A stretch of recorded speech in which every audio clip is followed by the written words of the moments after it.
In this video, we'll have a look at how to use the graph editor in order to create more complex animation that you could achieve with just simple keyframes alone, and how to clean up animation and make it work better.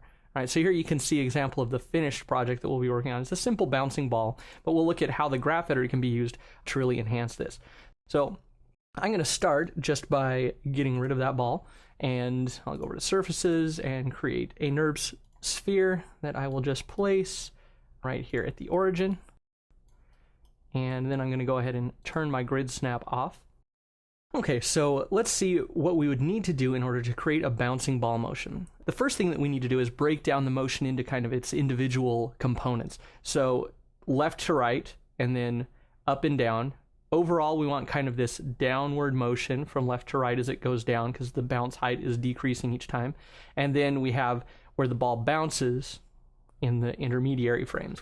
So let's start just by setting the keys at the beginning and the ending, and then we'll set our intermediary keys to get the finished animation.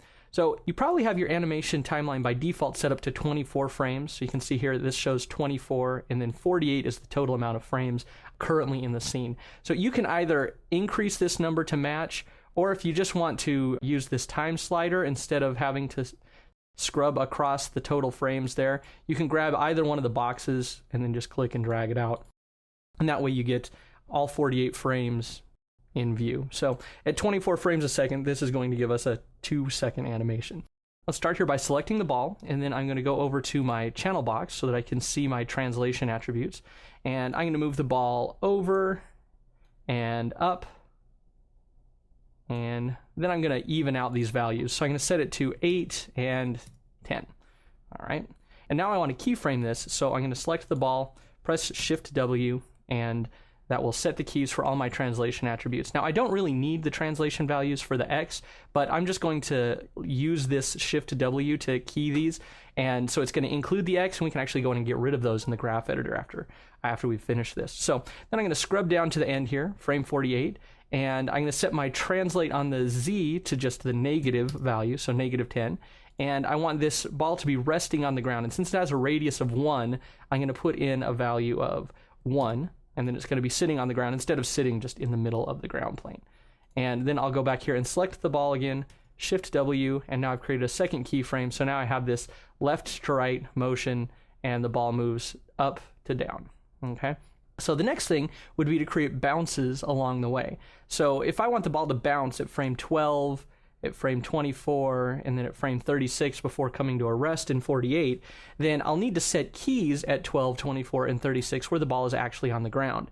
But if I just go ahead and set those keys right away, I'm actually going to miss the ball bouncing back up to its kind of initial direction here. So I'm going to miss it arcing back up.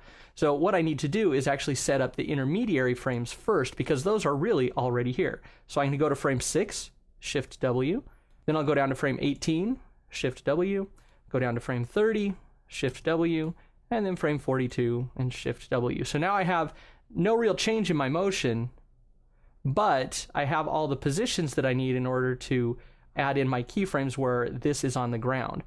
So at frame 12, I'm going to go to my translate Y attribute and enter a value of 1. That's going to put the ball down on the ground. So I'm going to go ahead and Shift W to set that key there. And then I want it always to be at a Y value of 1 at 24, 36. So instead of having to go move to the time value, set the value for the translate Y, set the key again, I'm just going to middle mouse drag down to frame 24, and then right click on translate Y and key selected.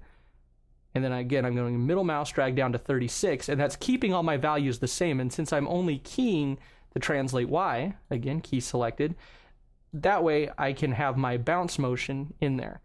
Now, as we watch, though, we'll see that it doesn't really bounce, but it kind of looks more like it's fluffy and it floats off the ground instead of hitting the ground and actually having some impact. So what we want to do is change the motion path so that instead of being wavy like that, it has impact when it hits the ground, but then still retains that arc at the top. Now, if I had to do that just with keyframes, this would be a real pain.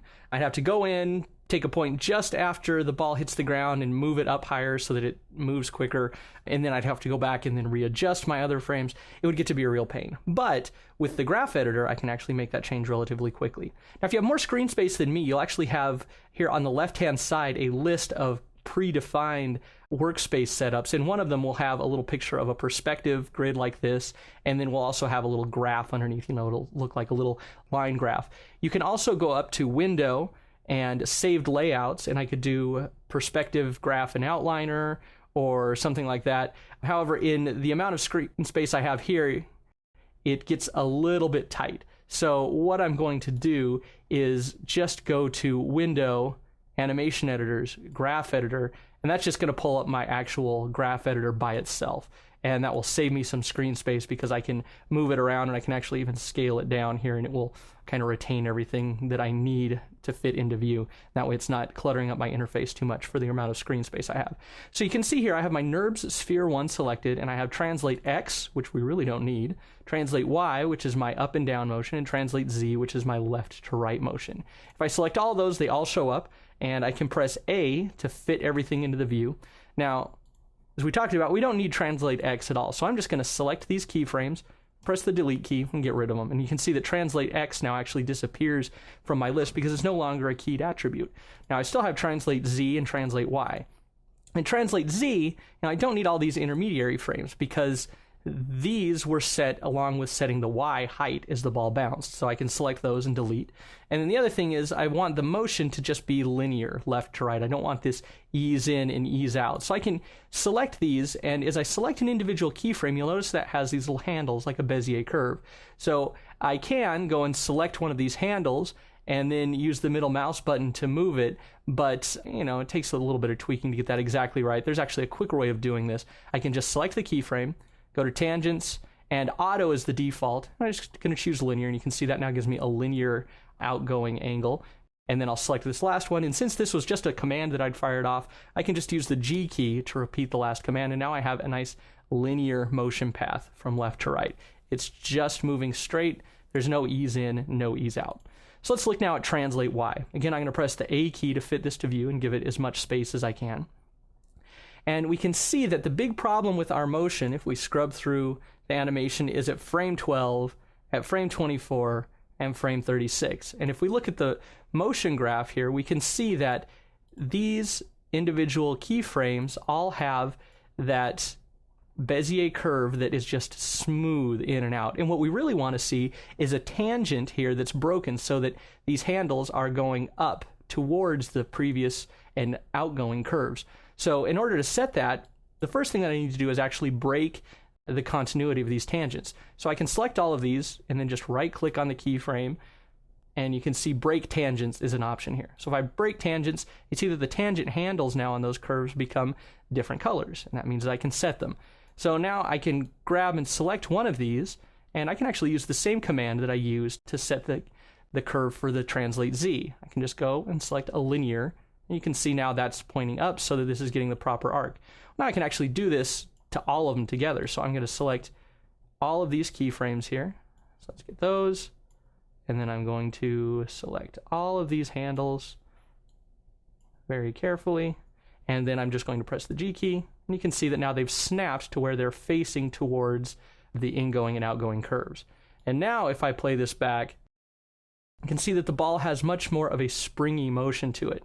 Now there is one little gripe that I have about the way I set this up, and that's that my last point here where it's in the top of the arc at frame 42 is really low. And what I'd really like to see is for that to just be a little bit higher at this point. So there are a couple ways that I can set this. I can either select the keyframe, and I can actually use the move tool, so the W key, and then I have to use the middle mouse button, and I can use the middle mouse button and drag this up and down. If I want to constrain it to just changing the value up and down, I can hold the shift key, and then as soon as I click the middle mouse button, you see it changes to a question mark, and that's because it's waiting to know if I want to constrain to up or down to change the value, or drag left or right to translate this keyframe to another frame in time. So I want to move up, so I'll just start dragging up, and you can see it changes to an up and down arrow, and now I can't translate it left or right at all. I'm just going to bring this arc up just a little bit.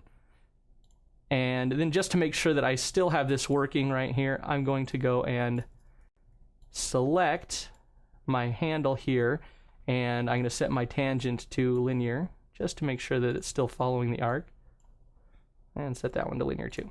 So now I'm just getting a little bit higher arc on that last bounce just to make that look a little bit nicer. So the other way that I could also set this would be to select that keyframe, and you can see anytime I select a key here, it gives me these stats. The frame number is the first, and then the second one is the actual value that that frame has. So if I wanted this to go up to a height of 2, I could just key in 2, and there you go. Now we have a nice even number. And I'm actually going to change it back to 1.8, so it's not quite so high. So there you have it. Using the graph editor to clean up your animation and to add the kind of detail based off of those in-between sections that would take a lot of extra keyframes if you were to do it just with keyframes alone.